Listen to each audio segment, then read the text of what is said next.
'Tis the season.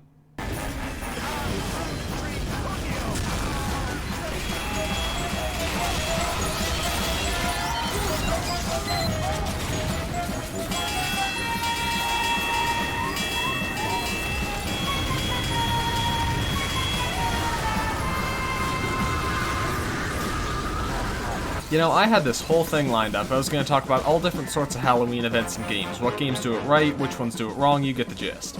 But if there's one thing in this world that I can't resist, it's dumb fun. And Scream Fortress is such a dense concentration of really, really dumb fun that I can't help but drop everything else when October comes around to get a piece of this deliciously moronic pie.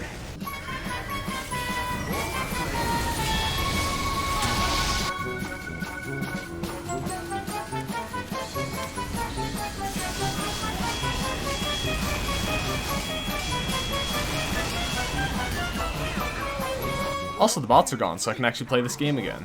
In classic TF2 fashion, Scream Fortress goes balls to the wall and completely screws the game's rules for the fun of it. Oh, look at this sniper, what's the worst he's gonna do, poke me? Meteor Shower, suck it! I love the amount of ridiculous donkey snot that the spells add to the Halloween experience. As a whole, Scream Fortress maps without spells are kinda eh. At best you're getting a reskin of a good map with a couple extra shortcuts and more random crits. But at worst, you get one of the most genuinely agonizing experiences that you can have in a non-Overwatch video game. Spells are where it's at. There's sure as hell an argument to be had that they're not exactly equal power levels, but the fact is that when push comes to glove, every one of these spells is a capable warrior in the art of ass whooping. Except the pumpkin bomb one, that one sucks. Fireball. Microman. Ubercharge. Suck my dick. Spells don't make a Scream Fortress map perfect, but they sure as heck make them better, yeah? Well, if you'd believe it, none of the most iconic maps have spells. What? Wait, then where's all the stupid bullshit come from, huh? Well, don't worry, because when we're talking about bosses, stupid bullshit takes center stage. There's 3 boss fights, the Horseman, Monoculus, and... let's leave it at those 2 for now. We're gonna kinda brush over the Horseman, because I don't really like him all that much. He doesn't have a health bar, he doesn't get stunned, and he doesn't open a portal to Purgatory when he dies. That's kinda lame. But Monoculus is my guy. Sometimes he's just sorta there, shooting off a couple slow eye rockets at people, and holy god, everyone is dying, the server is empty, Monoculus, stop! Stop it, they're already dead! He really feels like a group effort to fight, and the instant he dies, everybody's right back to kicking each other's asses. If you were trying to put a little mini-boss into your own team-based shooter, I'd say Monoculus is pretty much a step-for-step guideline of how to do it.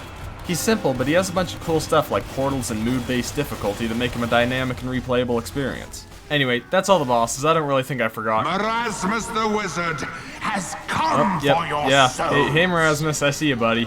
I think the relationship Marasmus has with the TF2 community is just about the biggest love-hate I can imagine. On one hand, this shit slaps. You shoot a giant wizard, he turns your heads into bombs, you play as prop hunt, I mean, god, what else could you ask for? But on the other hand, you want to know what happens 20 seconds after you kick Marasmus' sorry ass back to the Shadow Realm? Marasmus the... Yep, we don't need that again.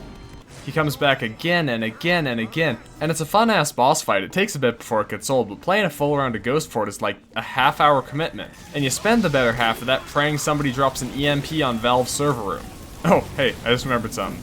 So in the old Scream Fortress, right, they had this weird-ass way of handing out cosmetics. Basically, the only way you'd get them is when a Halloween package spawns somewhere on the map, and at that point, it's a server of 14-year-olds tearing each other's throats out over a shoestring budget. Thing is, if you got lucky, those things were straight cash.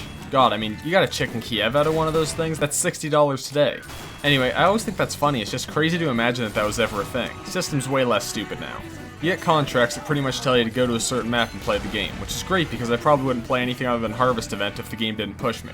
You can't trade or sell the items from these contracts, but considering that you get way more cosmetics than you would otherwise, I'm on board. Plus I get to make stuff like this. And this. And this. Love this one. I'm glad we get to have this stuff, but honestly, thank God that we only have to look at this 1 month a year. Scream Fortress is a time capsule for the best days of Team Fortress 2 with the power to take you back to a time when Valve actually cared. Its ridiculous mechanics and complete disregard for conventional game design dare to offer you an experience you won't find anywhere else.